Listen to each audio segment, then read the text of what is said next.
Hey, my name is Paul. I am a digital presenter for the PartsFPS.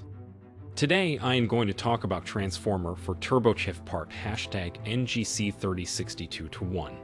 The transformer for Turbochef Part NGC-3062-1 is a replacement part for the Turbochef oven. It is a power transformer that converts the incoming AC power to the DC voltage required by the oven. The transformer has two primary windings, one for 120 V and one for 240 V, and two secondary windings, one for 24 V and one for 12 V. The transformer also has an internal thermal fuse to protect it from overheating. It is designed to be used with the Turbochef ovens that require a 24 V or 12 V power supply. This transformer is UL listed and CSA certified for safety. This part fixes the following symptoms. The Turbochef NGC-3062-1 transformer is designed to replace the original transformer in the Turbochef oven.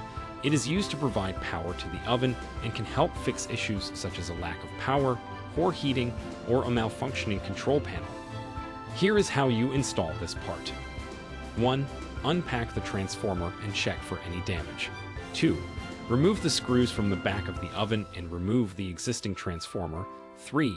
Install the new transformer by connecting the wires to their respective terminals. Make sure to use wire nuts to secure them in place. 4. Secure the transformer with screws and replace any panels that were removed during installation. 5. Plug in the oven and test it to make sure it is working properly. You can buy this part from www.PartsFPS.com. Click on product link in video description or search with part number on www.PartsFPS.com. Visit www.PartsFPS.com to order commercial kitchen equipment parts.